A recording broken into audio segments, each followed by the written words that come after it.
So I was born in the UK in 1996 to my academic father, and who was Malaysian, and my mum, who was Australian. And being mixed race is always how I've been shaped. As a small child, my mum and dad used to have dinner parties with the leading philosophers, economists, Shakespeare scholars around the table. And I just sat and I would listen and just absorb it. And I saw then, I was like, oh, I want to be around that kind of table when I grow up. I want to be having those kinds of conversations. When I was 14 is when I first read, I think, my dad's book, The Liberal Archipelago. And that was when I started to understand, oh, like, we're a minority. And this is what shaped him. And so it started to shape me as a way of seeing myself, but it influenced me in terms of wanting to make a difference out in the world. I remember even smaller, when I was 10, watching a video, like a documentary on euthanasia. And I saw, okay, like, there's something not right here about people not having a right to choose. So already at that age, I was like, the importance of freedom was really starting to be shaped. And then I went on and I did philosophy for 20 years until I didn't get my doctorate in law at Oxford in 2017. And I stopped, like, being clear about who I was. You got a doctorate in what? In legal philosophy. Legal philosophy. But I didn't receive it. Right. And that was the pivotal moment where everything changed, because until that moment, I was living in the shadow of my academic father. I was trying to fulfill my potential, and I was miserable. Like, I was at a space of, like, suicidal ideation, anxiety. How old were you? I was, I think I'm 37 now, so I guess I'm possibly 31. And that was when I discovered personal development. I trained with Landmark for a number of years. Right, you're a Landmark graduate. Landmark graduate. Yes. I worked in a private consulting role. That basically truncated 9 months into 20 years based on what I got from that experience, where every day you'd go in to kill off your own identity. But then I left that role, but I saw, if I can make that job work, I can make anything work. Because this guy's impacted tens of millions of people, and I've left it making it work with him, and he's notoriously hard to make it fucking work for. And so basically then I started to go, I've got to create this from scratch, but no one knew who I was. And so what I discovered is I've got to become the person who's worked for them without people in the world knowing who it's worked for. And so then the next thing which really happened is I did a plant medicine journey, and I discovered this message to say, Sam, you're here to heal all the bullshit in the world.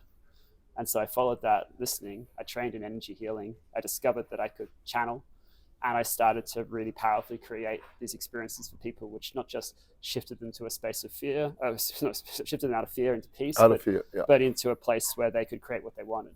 So I developed now this Neuro-Energetic method. And now what I do is... What do you call the method? The Neuro-Energetic method. Wow.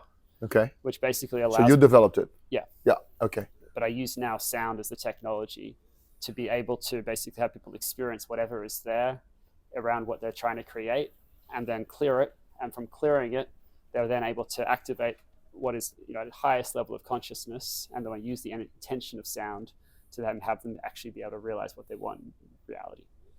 Wow. Wow. Would you take us through the discovery of the process?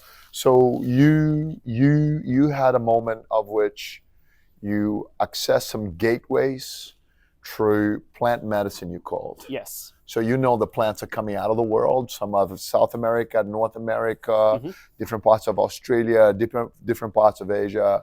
And these plants are coming into humanity, getting us to wake up. Can you tell us a little bit about that? Yeah, for sure. Like, the journey that I did was twofold. So it was MDMA, which was utilized first of all to create a heart opening, to create the safety within the body that was necessary for me to go in a really deep state. It was an intentionally guided session, so it wasn't just like being out in the forest and, not having any sort of guidance as to how it was steered. So I had written like 2 pages of intentions, both what I wanted to let go of as well as what I wanted to create. And I had very clear visions around what I wanted to create, like making an impact in politics. And the piece next was a psilocybin. So we had like a mushroom tea, which was given about after an hour. Okay. And everything's essentially cleared very, very quickly for me. Though actually the language which came in was Landmark. It was like empty and meaningless. Every experience came in, oh, it's empty and meaningless. Next, come through, next. And then what would happen is basically when everything was cleared, my way of being was just to go into creation mode. So I started speaking as if like this God had been installed in me, like 100 times louder the way I speak normally. They shut the windows because it was so loud, they told me. And I started in my awareness, not in reality, Yes. coaching the then Prime Minister of the UK, Boris Johnson, about his father Stanley. I started coaching Werner Erhard. I started coaching Landmark Worldwide about, criticizing the litigious nature of the way they operated. I started coaching this guy called Christian Michelson about his business programs. And then I started to get this message just over and over and over again, which like doing like snow angels on the floor equivalently, it's saying that you're here to heal all the bullshit in the world. That was Wow. my journey. What an honor, sir. Yeah. The soldier of light, huh? Yeah. Yeah, man. Yeah. Amazing. Amazing, amazing, amazing. Uh, wow. And what's next? Yeah. Well, that's why I'm on this boat, Yeah. right? Because one of the things I've seen is I'm here to impact 1 billion lives or more, Uh-huh. right? And I keep getting these visions around work in cancer, particularly. So when you said yesterday that 4,000 doctors, my eyes like, oh, okay, interesting. Interesting. Like the vision that I've had 3 separate times is, Sam, there's something that you're meant to do with people who are seeking to find cures for cancer. You are, using this method, you can help them activate their higher self to get out of the frustration, get out of the mind, get out of the figuring it out, so that they can actually cultivate the brilliance which is already within them, so that they can find solutions at a faster rate than would otherwise be possible. So that's one thing that is like crystal clear. It's like I surrender to that. I don't know why that's coming in, but I surrender to that being something that I'm meant to be doing. It's absolutely stunning to have this conversation about the cure for cancer, right? So we know scientists have been on it for 50 years, give or take. We're talking about each country having many and many and many institutions and programs looking for the cure. Yeah. Well, where is it? Yeah. Where is it? Yes, yes, yes. We have had so many advancements, right? But the moment somebody starts to talk about looking for the cure, right, outside of some hardwired protocols, that is just leading it to more and more narrow, right? Straight away, there's an incredible amount of skepticism and rejection and all of that stuff, right? And so many people go, hey, psychosomatic sickness, the way you vibrate, the way into avoid, and goes back into. So please take me through what you see in terms of sound healing and so on. I love also your journey because you're sitting with intellectuals, right, in here. And then part of your journey, you tell me it opened this. That's right. And the moment that this is open, the journey between the mind and the heart, it's a very far journey. Totally. And now when you say, I want to hear to clear some of the nonsense on the planet, to clear, like, like that statement in itself, done it humbly. Yeah. You're not the only one. Totally. You know what I mean? There's others coming and so on. Brother, take me through the program of sound healing. Take me through. Yeah. So here's Jimmy. Yeah. Jimmy's suicidal. Yeah. Okay. Here's Anne. She had cancer. Now she's kind of in the clear. Yeah. And they meet you. Yeah. Then take me through what would you do, perceive, and work with. Yes. Sure. So with Jimmy, I would just ask him, what are you experiencing right now? And then I would ask him, where are you experiencing that within your body? And then I would just get him to say, what's the emotion which is connected with that experience? Then I would say, are you open to closing your eyes and just being with this with me? If they said yes, okay, just know that you're in a safe space. I've got you. Whatever you've already experienced, you can come through this too. And some of what you hear might be disturbing and might be challenging and confronting, but know that you can go through this. And then I would start to allow the sound that wants to come through as a correspondent with that emotion to just naturally come through. Then I would tune in to Jimmy, and sometimes I get a hit. It'd be like, okay, it seems like there's some peace or there's some more lightness which has come in here for you. Is that what's happening for you? And then they'd say yes or no. Otherwise, it'd be like, okay, Jimmy, what's the intensity of that experience now? Is that, if this was a 10 before, what's it now? Okay, it's like a 6. Okay, great. Or no, it actually feels like it's going to 11. Okay, that's okay. Just know that's really Wow. normal, Okay. right? The intensity can go up, it can move all around the body, and that's perfectly normal. Any movement is good. So I don't want you to be alarmed by that, right? And I just keep on, we're just going to keep working, keep creating more space for you just to experience this. Everything that's there around what having you had this experience that you want to commit suicide is just because there's something you're afraid of, and that's okay. I've been in that space myself before. I know what that's like. And the fact that I'm sitting here in this chair here with you means it's possible for you too to be on the other side. Okay. So I really get what it's like to have that feeling. Brother, this is such a great view. So we're here in Antarctica right now, gathering this. I want to ask you a question. I want to frame in a way that goes like this. Yeah. To you, what it is to be unstoppable? Yeah. For me, it's not to question with the craziness of the vision and just act on what I see. So unstoppables is to not question, Yeah. but act On what I see. on what you see. Surrender entirely to it. Don't look for the logic of it, but just literally go, all right, this is coming to me for some reason. I don't need to understand why that's coming to me, but I'm just going to go as fast as possible in the direction and take action consistent with Wow. that. If you see it, if it's in your field of vision, in your field of perception, perhaps it's yours. 100%. Well, that's the taking ownership of it. So part of the being unstoppable is taking ownership of it and saying, okay, I hear that, I see that now. Now I'm taking that on. I'm making it my own. So after we had the presentation, um, you were really, you had a few spikes in the presentation, right? Talk to me about what was the spikes like? What did you acknowledge? What did you see that lives in both of us? Does it make sense? Where did you see the bridge? Because you say, Julia, we got to build a bridge. Oh, for sure. There's two bases, like one on each side. So 100%. yeah, 100%. It was like when I looked at spiral dynamics, it's both capturing the journey of the human experience, but also the role that I played when looking at like the evolution of law and politics for it to actually fulfill its purpose. So the philosopher that I wrote on for 15 years, David Hume, he really was distilling down to its simplicity. What are these social and political institutions for? And for him, he wasn't interested in the nature of them. He wasn't interested in, what their essential features were. It's really, is it actually fulfilling this question? Is it fulfilling the interests of society and the happiness of people? That is the real and permanent interest of these institutions. So the only question is to look at each of these different parts and see, are we actually operating consistent with that? And there's not an answer, there's not a formula which is consistent with, oh, now we've got it. Now we've fixed the problem. No, it's an ongoing inquiry. You're always in the place of discovering and looking newly, are we consistently still operating from that? So you could create a baseline where, oh yeah, we're now, law is now in the interest of society. Great. But what are you going to be doing ongoingly to ensure it remains that way?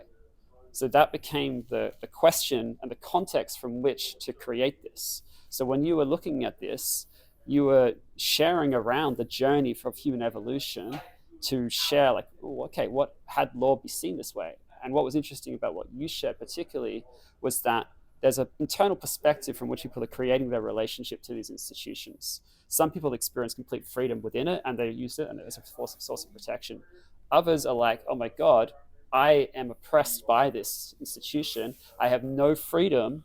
And I'm now trying to look and find a way of finding the person who's going to have me have that freedom, rather than ever getting that the internal freedom is the only ever way you're going to have freedom.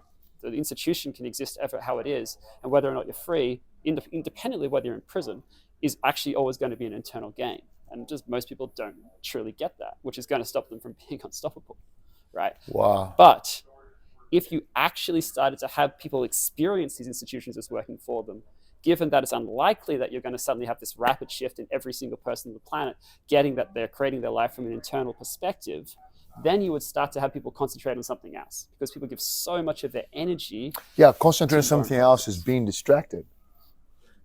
You know what I mean? Like just, brother, this is rich. As you speak, this is, guys, as Sam is speaking, what I'm getting out of this piece for me is a concept called transposing. So if you sit with Sam, the first few years of his studies is being philosophical, looking at the law, the service of the law, the service of philosophy to humanity. And now as you sit here as a fully grown adult, watch what's going on. So if you go back on a video 4 minutes ago, 5 minutes ago, do institutions serve people? Interested in that, not interested in that. No one in their normal everyday life is thinking about these things. If you are here right now, again, this is visiting your consciousness. This is what's happening inside of this video. But the truth is, when this man sits and say, hey, what about cancer? What about cancer? So you understand that this entire map, protocol, it's already inside of him. Looking at something and say, does it serve its direction and purpose? I'm not interested in this and that and the other. The point is, are we getting to where we got to go? Are people with less cancer? Is cancer something that humanity is done with? Yeah. Right? 100%. Yeah. And that's transposing. And it's a set of skills over here in philosophy, in a doctorate, that is looking at a full application in a whole entire system of health. And then we start to inquire of these things. Mate, I hope we're not opening, so we need to synthesize so people follow. Yeah. To go this. Tell me what you do. Tell me what you do on a day-to-day basis. Yeah. So you're going back to England. Tell me what's 2024 like for you. So right now I'm creating a program with a company called the Apolitical Foundation. And what they essentially do is build ethical political leadership in the 21st century. And when I sat down with their CEO, Lisa Witter, she asked me, like, if you were going to have politics work, what would you do? And so first of all, I gave her a philosophical answer. And I said, look, it's a lot of what's challenging is like politics isn't in the interest of society.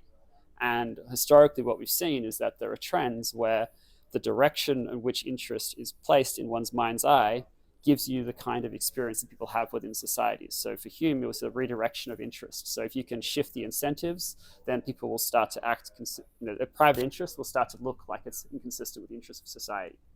And so that's all about flipping the conception of what's contiguous to one's mind. But that's not going to make the real difference because you've got to shift what's going on internally. You've got to shift what's going on at the level of the heart. So I said, if you really wanted politics to work, what you would have happen is you would shift people from a space of fear and scarcity to love and peace. And the way that I would do that is somatic. And when I said that to her, she just said, yes, yes, yes. And then I started telling her more about what that would look like. So now you're creating a program. Yes. And you're inviting people to come into a program where they can get better frame.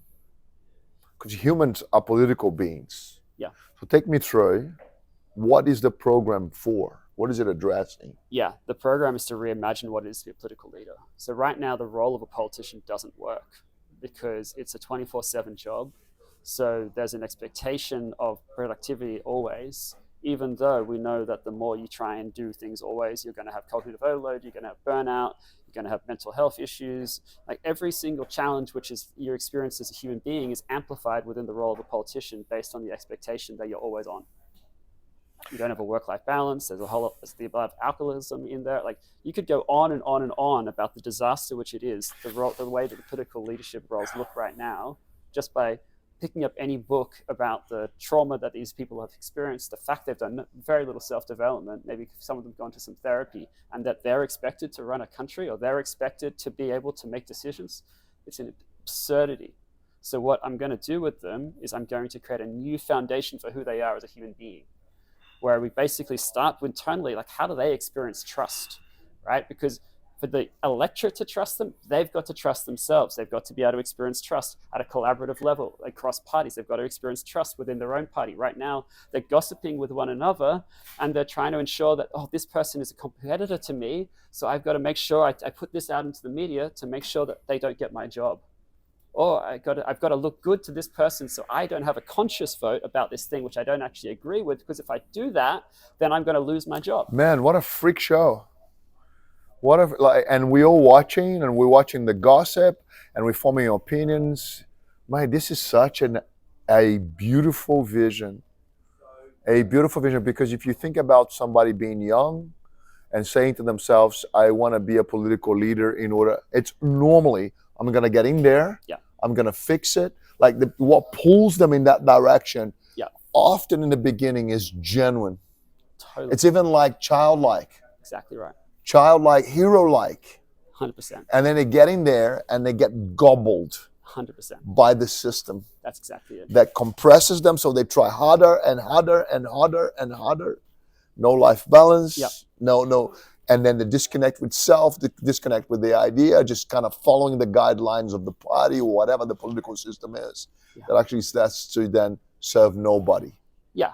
They're stuck within a game which they cannot win. And it's a game called I must win and not lose. And so it's a bankrupt game.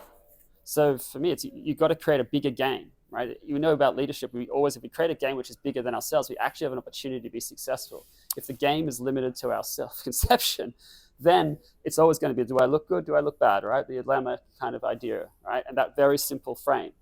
And they're not able to see that because they're so stuck within this existing context, within an architecture, an operating system, which is archaic. Wow. Brother, how can people find you? They can find me on LinkedIn by looking up soul. So let's just say people watching this video right now, and I want them to find you. I want them to know more about your programs. Guys, this is what liberation does. So you're talking to Sam, who is a man who went through very structured learning, doctorate, and then one day he just said, all right, hold on a second. I have a much bigger game to play. I am unstoppable, and I know it. I'm here to play an enormous game. Thank you for coming to Antarctica, brother. Yeah, man. Thank you for being here. Thank you. Well, we are learning so much. I'm looking at the guy, Caesar, the reporter here, just banging his head, just like, behind the camera, brother. So for you watching this, I want you to understand where the journey began. Sam, there's another universe where Sam is a very good lecturer at university who's postgraduate and is teaching economics, philosophy, politics at a place, but he's coming out of a system going, I want healing. So he's looking at cancer as a real. I want you to see the connecting points here. He's looking at cancer as in humans cancer, but also at cancer in a game of politics. And how do we heal for politics? So, brother, if I am now awake to the fact that you exist, that you have a program, I want you to give me look at the camera and give me very specific directions on how do I find you. Sure. Okay, well, the first thing you can do is you can type in Sam Kukathas. Kukathas is spelled Kukathas into Google. It's the only Sam Kukathas in the world. So that's the first thing you can do. You can find me if you're on Facebook looking for Sam Kukathas. You can find me on Instagram if you use Instagram, the same title. And you can find my company, Soul Purpose Leaders, Soul spelled SOUL, through LinkedIn. Thank you, Sam.